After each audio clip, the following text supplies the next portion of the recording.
Rasulullah sallallahu alaihi wasallam bersabda, "Ittaqillaha haitsu ma kunta." Takutlah kalian kepada Allah dimanapun saja kamu berada. Di rumah, di saat kita sendirian, kita takut kepada Allah. Di masjid kita takut kepada Allah. Di jalan kita takut kepada Allah.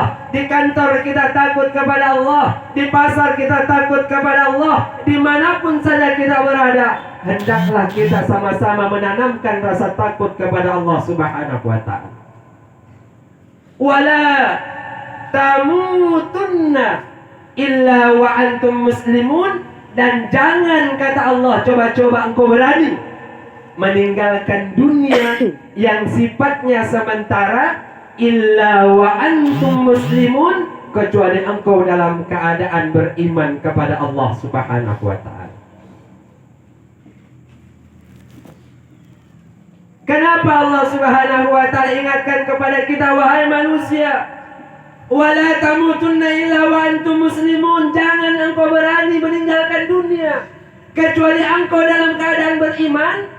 Karena memang ketika manusia meninggal dunia, masuk ke dalam kubur, ada 5 pertanyaan malaikat Munkar dan Nakir. Man rabbuka, man nabiyuka, ma kiblatuka, ma ikhwanuka. Kemudian man imamuka. 5 pertanyaan malaikat Munkar dan Nakir. Pertanyaannya hanya mampu bisa dijawab apabila kita memiliki iman kepada Allah Subhanahu wa ta'ala. Makanya perkara yang paling penting di dunia ini adalah perkara iman. Mati bukanlah musibah terbesar bagi kita. Makanya sahabat, semua kita pasti mati.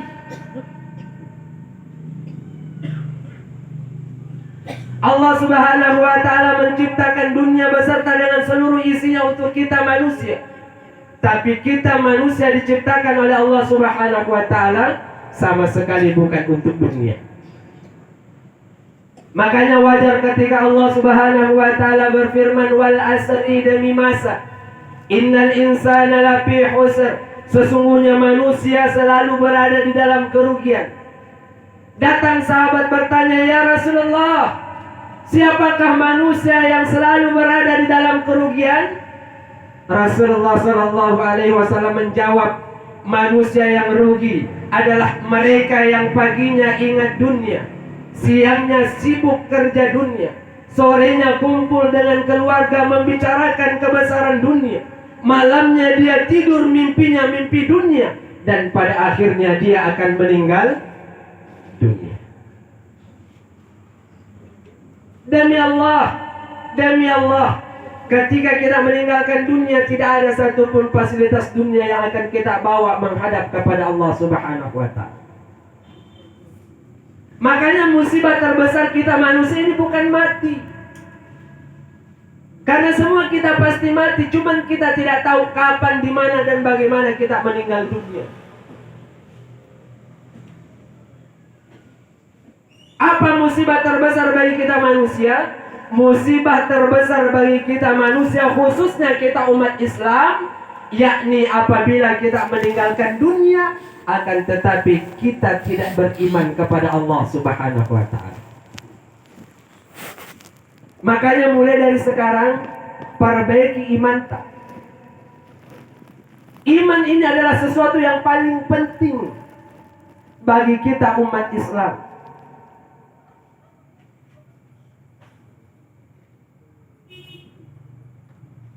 Ketika kita meninggalkan dunia dalam keadaan iman, apa kata Allah? Ya ayyatuhan nafsul mutmainnah, wahai orang-orang yang hatinya mendapatkan ketenangan karena iman, irji'i ila rabbika radiyatan mardiyah, kembalilah kamu, kata Allah, kepada aku dalam keadaan ridha dan diridhoi. Fadkhuli fi ibadi wadkhuli jannati, masuklah kamu ke golongan hambaku dan masuklah kamu ke dalam surga. Ini sambutan hangat yang Allah berikan bagi orang-orang yang meninggal dunia dalam keadaan iman. Makanya tabik mulai dari sekarang perbaiki memang iman tak. Apa itu iman Ustaz? Iman artinya ikrar, janji tak kepada Allah Subhanahu wa taala, iyyaka na'budu wa iyyaka nasta'in. Hanya kepada Allah kita menyembah dan hanya kepada Allah kita memohon pertolongan.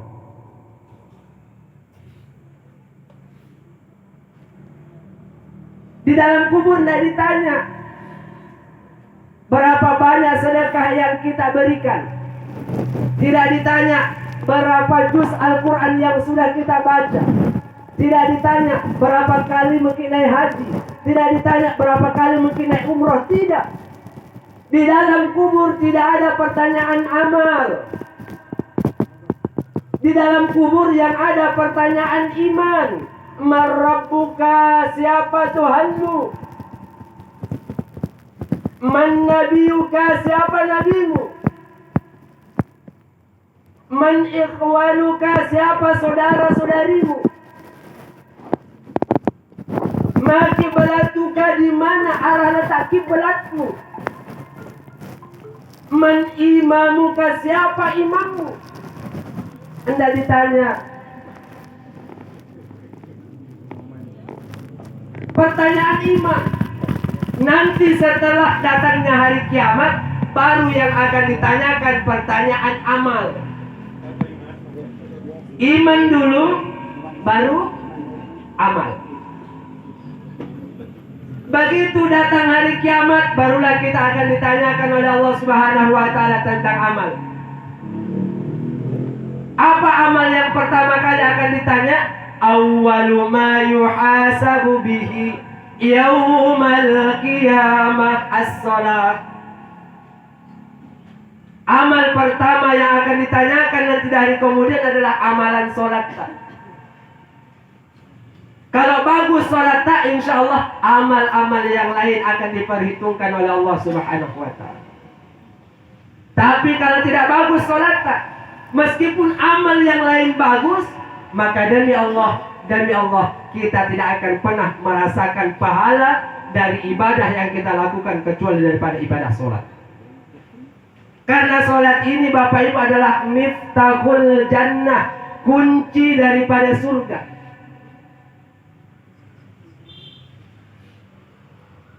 Yang namanya kunci, tidak bisa kini nikmati fasilitas rumah tak kalau tidak ada kunci kita pegang. Biar di rumah tak full AC, biar di rumah tak spring bednya tebal, biar di rumah tak sofanya empuk. Kalau tidak ada kunci rumah kita bawa, yakin dan percaya pasti kita tidak bisa nikmati fasilitas yang ada di dalam rumah tak. Makanya nanti di hari kemudian ada orang yang datang menghadap kepada Allah. Ya Allah, mana pahala puasaku? Mana pahala sedekahku? Mana pahala zakatku? Mana pahala bacaan Quranku? Apa kata Allah Subhanahu wa taala? Semua pahala yang engkau kumpulkan ketika di dunia, aku letakkan sebagai fasilitasmu di dalam surga. Tapi karena kita tidak sembahyang, maka kita tidak bisa menikmati fasilitas yang ada di dalam surga. Kenapa? Karena kunci daripada surga itu kita tidak bawa. As-salatu miftahul jannah. Salat adalah kunci daripada surga.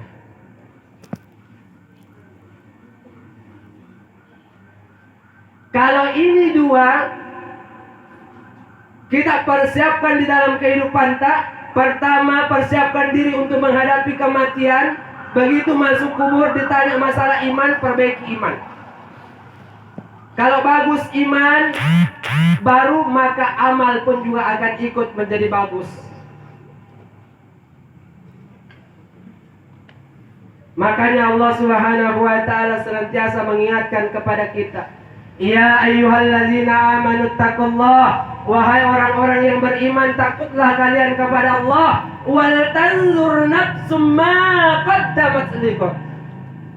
Hendaklah kalian memperhatikan apa yang kalian kerjakan hari ini untuk kehidupan yang jauh lebih kekal abadi, itulah kehidupan akhirat. Wattaqullah, takutlah kalian kepada Allah.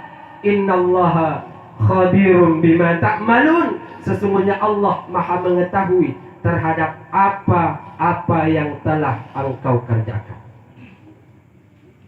Mohon maaf sebelumnya, tadi sebelum saya mulai ceramah, saya diminta oleh Bapak Mandar, dia bilang tadi Ustaz kalau bisa melucu-lucu sedikit. Tapi kenapa malam ini saya tidak mau lucu-lucu? Saya ingin mengajak kepada kita untuk betul-betul mempersiapkan diri untuk perkara yang pasti akan datang kepada kita semua, Pak.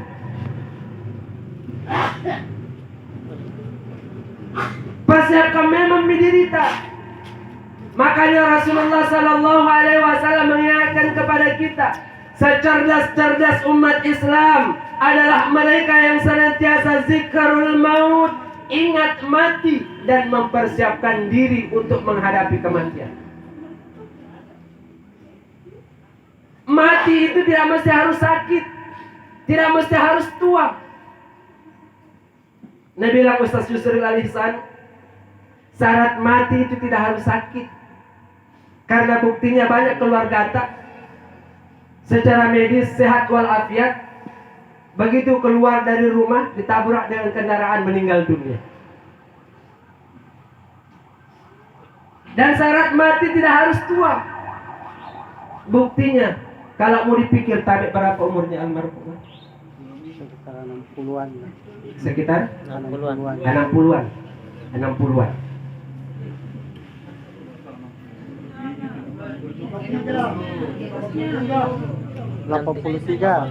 Pokoknya tua nih.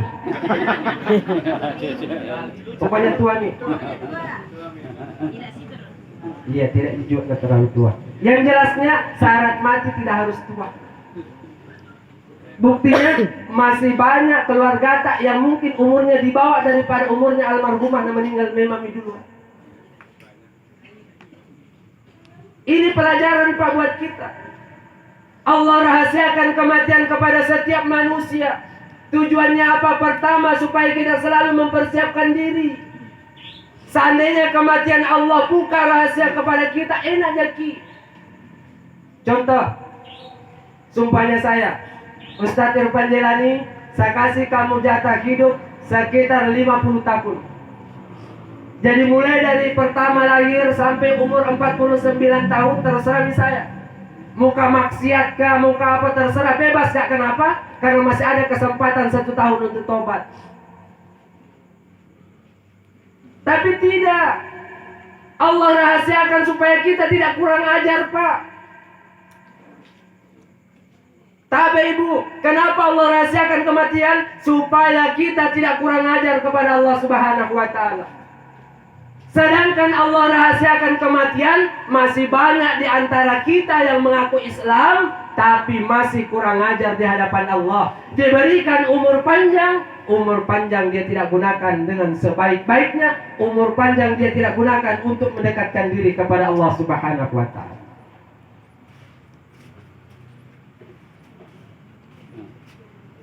Makanya Allah rahasiakan kematian.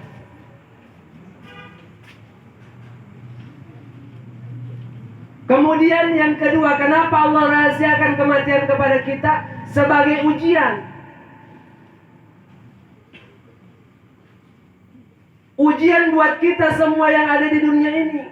Bahwa sesungguhnya kematian memang pasti akan datang kepada setiap manusia.